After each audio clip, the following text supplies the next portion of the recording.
Hello, my dear friends. I'm Dr. Wasim I Khan, Associate Professor, Shri Shivaji Law College, Parbhani, Maharashtra, India. So today will be the fourth part of topic of burden of proof, and in this particular lecture we will discuss section 112 to section 114 of भारतीय साक्ष्य अधिनियम 2023. तो आज हम भारतीय साक्ष्य अधिनियम 2023 का सेक्शन 112 से लेकर सेक्शन 114 डिस्कस करने वाले हैं, जो है part and parcel of burden of proof. तो आगे बढ़ने से पहले मेरी रिक्वेस्ट है कि आप चैनल को जरूर से सब्सक्राइब कीजिए और बेल नोटिफिकेशन को प्रेस कीजिए, ताकि जब कभी भी मैं नया वीडियो अपलोड करूं तो उसका नोटिफिकेशन आप तक पहुंचे. तो चलिए सेक्शन 112 से सेक्शन 114 हम आज के लेक्चर में डिस्कस करते हैं. तो इंट्रोडक्शन ऑलरेडी हमने डिस्कस कर दिया कि बर्डन ऑफ प्रूफ है क्या. पर्सन की रिस्पॉन्सिबिलिटी, कुछ चीज को प्रूव करने की जो होती है उसी को बर्डन ऑफ प्रूफ कहा जाता है. क्रिमिनल केस में नॉर्मली प्रोसिक्यूशन पे बर्डन ऑफ प्रूफ होता है कि वो अक्यूज की गिल्ट प्रूव कर दे.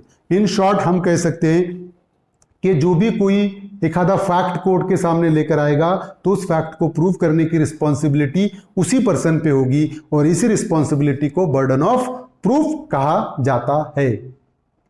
अब सेक्शन 112 क्या है? Burden of proof as to relationship in the cases of partners, landlord and tenant and principal and agent. So the burden of proof as to relationship is there in section 112. देखिए, when the question is whether person are partners, landlord and tenant and principal or agent, if there is a question before the court of law कि whether these persons are partner or not, whether the relationship between the tenant and landlord is there or not, whether he is a agent of that particular principal or not, that is a question before the court of law, and it has been shown that they do not stand or has ceased to stand to each other in those relationship respectively is on the person who affirms it. So there is a principal and agent, there is a landlord and tenant, there are partners, and if any person said that they cease to be a partner, they cease to be a landlord and tenant, they cease to be a principal and agent, the burden of proof lies on that particular persons to prove.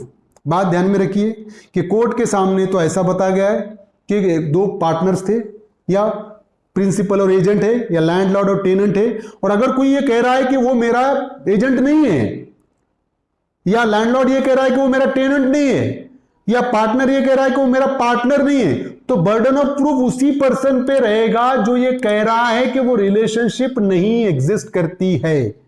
Simple चीज है ना. एक example कि principal और agent है. Agent ने क्या किया?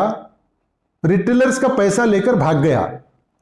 अब प्रिंसिपल ये कह रहा है कि वो उसने पैसा लेकर भागा, वो मेरा एजेंट ही नहीं है. हालांकि वो उसका एजेंट था, लेकिन प्रिंसिपल ये कह रहा है कि पिछले 8 दिन पहले ही मैंने उसको अपने काम से निकाल दिया था. अब ये जो बर्डन ऑफ प्रूफ है कि उसने 8 दिन पहले उसको काम से निकाला था, ये बर्डन ऑफ प्रूफ किस पर रहेगा? प्रिंसिपल रहेगा, क्योंकि वो ये कह रहा है कि वो मेरा एजेंट नहीं है, क्योंकि पिछले 3 साल से तो उसका वो एजेंट था, तो अभी भी एजेंट ही माना जाएगा. अगर वो कह रहा है कि नहीं है तो बर्डन ऑफ प्रूफ ही उसी पर रहेगा जो रिलेशनशिप को डिनाई कर रहा है उस पर. देखिए, Dadola versus Krishna, where the relationship of landlord and tenant having been proved, यहां पर लैंडलॉर्ड और टेनेंट की रिलेशनशिप प्रूव हो चुकी थी. The mere fact to non-payment of rent is not sufficient to prove that the relationship has ceased to exist in order to rebut the presumption. The court presumed that these two persons continued to be a landlord and tenant because their tenancy has been proved before the court of law. और court का presumption क्या है कि अभी भी वो landlord और tenant ही है, लेकिन इस फैक्ट पे उनकी रिलेशनशिप डिनाई नहीं कर सकता है लैंडलॉर्ड के टेनेंट ने पिछले महीने उसको रेंट पे नहीं किया. रेंट पे नहीं किया, इट्स ओके, वो रिकवर कर सकता है rent amount, but rent pay नहीं करना, that will not be the proof, that will not be the proof that there relationship comes to an end. ये प्रूफ करने के लिए वो सफिशिएंट नहीं होगा कि उनकी रिलेशनशिप एंड हो चुकी है. स्पेसिफिक एविडेंस के जरिए ही प्रूफ करना पड़ेगा कि रिलेशनशिप एंड हो चुकी है. Suraji Fulaji versus Secretary of State. देखिए, it has been held that when person are shown to be the principal and agent, a presumption arises that they continue to be the principal and agent. देखिए, अगर court के सामने ऐसा आता है incidences कि दो पर्सन प्रिंसिपल और एजेंट है, तो कोर्ट प्रिजम्पशन क्या लेगा कि they continues to be a principal and agent, कि वो प्रिंसिपल और एजेंट बोल के कंटिन्यू है ना. and the burden of proving that they do not stand or cease to stand in such relationship is on the person who affirms so. अब बात ध्यान में रखिए कि वो प्रिंसिपल और एजेंट थे, कोर्ट के सामने ऐसा इंस्टेंसेस आए, कोर्ट यही मानेगा कि वो प्रिंसिपल और एजेंट ही है अभी भी। अब जो पर्सन ये कह रहा है या प्रिंसिपल अगर ये कहता है कि ये मेरा एजेंट नहीं है, तो बर्डन ऑफ प्रूफ उस प्रिंसिपल पर होगा ये प्रूफ करने का कि वो उसका एजेंट नहीं है। समझ रहे हो? सिंपल। सेक्शन 112 ये कहता है। Section 113 burden of proof as to ownership. Ownership से रिलेटेड बर्डन ऑफ प्रूफ क्या रहेगा? देखिए, when the question is whether any person is owner of anything of which he is shown to be in a possession, there is a question before the court of law कि that the person is having a possession of any property, and the question before the court of law is that whether he is the owner of that property or not. एक person के पास possession है और court के सामने question क्या है कि जिसके पास पोजेशन है वो रियल ओनर है कि नहीं है, ये कोर्ट को डिसाइड करने का है। ठीक है। The burden of proof that he is not the owner is on the person who affirms that he is not the owner.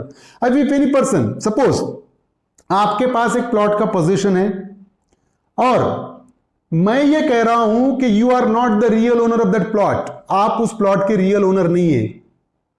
Position तो आपके पास है, लेकिन मेरा कहना यह है कि आप उसके ओनर नहीं हो।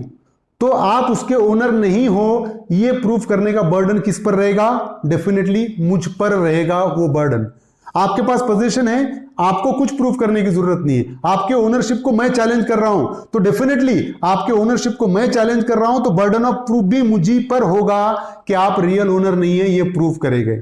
अदरवाइज अगर मैं प्रूफ नहीं कर सका तो that property belongs to you, वो प्रॉपर्टी का पोजीशन आपके पास ही रहेगा।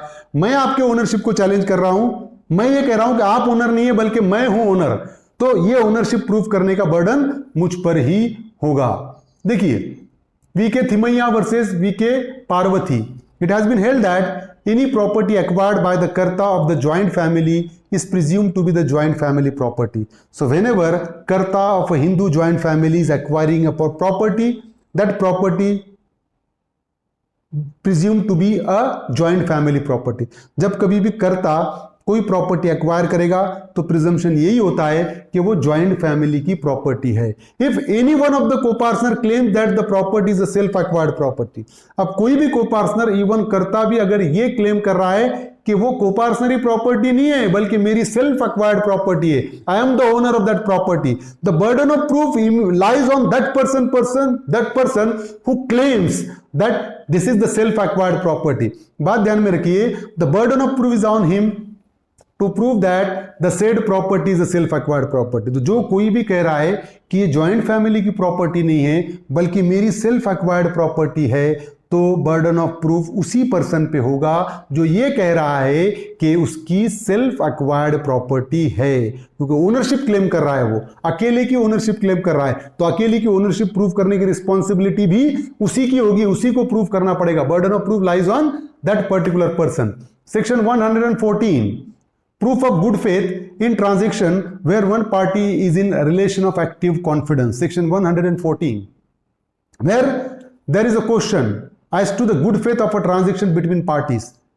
So if there is a question before the court of law whether the transaction which was being done is based upon the good faith or not, कि transaction good faith में हुआ कि नहीं हुआ दोनों पार्टीज के बीच में, तो one of whom stands to the other in a position of action confidence, one of whom is holding the position of active confidence, एक कॉन्फिडेंस वाली पोजीशन होल्ड कर रहा है, अनडू इन्फ्लुएंस वाली पोजीशन होल्ड कर रहा है। The burden of proving the good faith of the transaction is on the party who is in the position of active confidence.